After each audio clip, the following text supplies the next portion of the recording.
guy who's nothing new, this high compared to a general who's this high.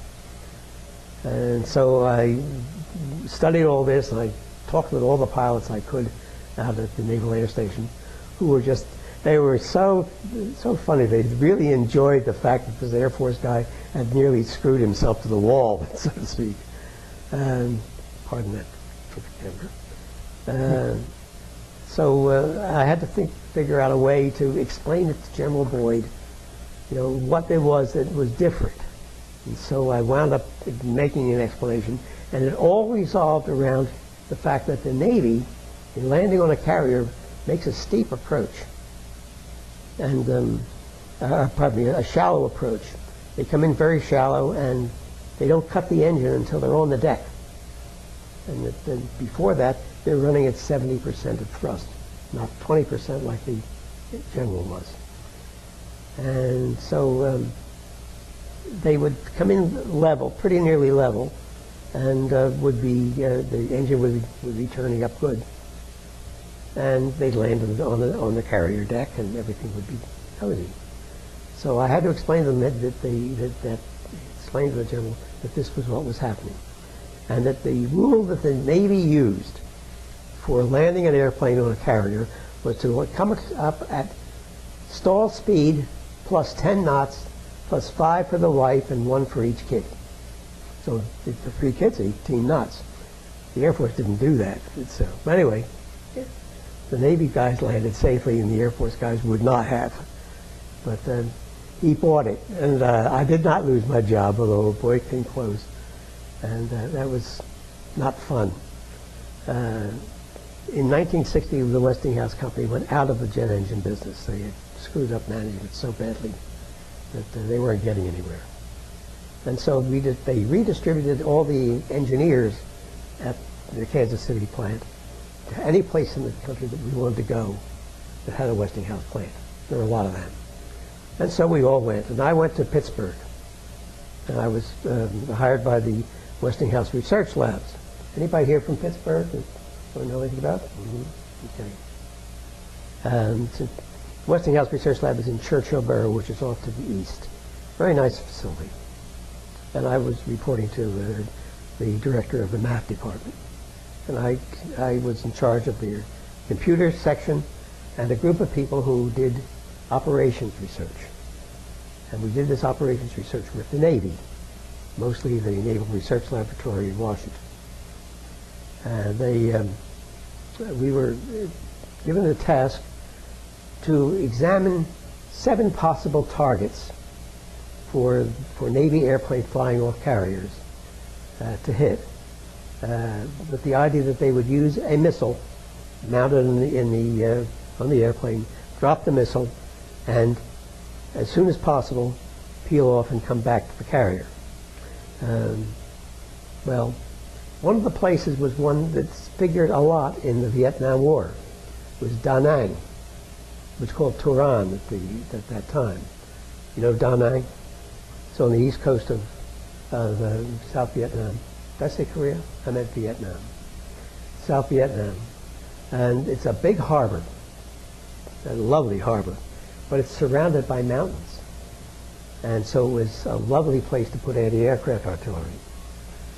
You had to fly in from the sea to hit the port, or the things in the port, and then turn. And the question was, do we want to have a subsonic airplane or a supersonic airplane? Which is best?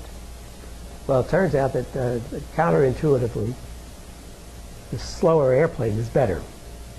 And the reason is that the faster airplane would have a very large turning radius. He would fly across the harbor, he'd have to go around through hundreds of miles of flak just to get back out to sea again. And whereas a slower airplane would be able to make the turn inside the harbor confines and just go out the way he came in, thus avoiding most of the flag. That was a surprise to everyone. But it was an interesting study because of the place it was involved. But there were 6 other places that we looked at in the war, and one of them was Damascus.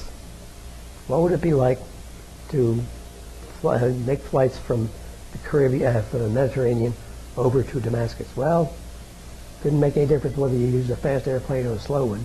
you're going to get shot down because you're going through 150 miles of flak. That's going to get you. And there were interesting little bon mots like that. Okay, so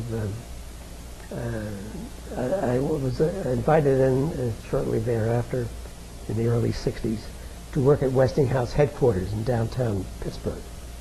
And we were in the group that advised the various Westinghouse divisions on what kinds of computers to acquire for their own use. And I learned a lot there, of course, and made a lot of friends. I think I probably made some enemies, too. But at one point, I was, at a later point in 1966, I was hired away from that by the chairman of the board of Carrier Corporation. Carrier makes air conditioning and heating equipment, mostly. And they're located in Syracuse. So that turned out to be a good job, nice promotion, good pay. And so my family and I moved there. And I was there for something like 44 years in the same house. And it was a very nice time. All the kids grew up there, got their jobs from there, and so on. And there must be some questions. Yeah. Challenge. What did you do while you were in Syracuse? You said you were there for 44 years? I was called the Director of Systems Planning. Mm-hmm. And I started out with just being the one-man band. But the idea of it, what I was supposed to do, was to provide the kind of advice that the people in the divisions who were not up on computer technology would not know about.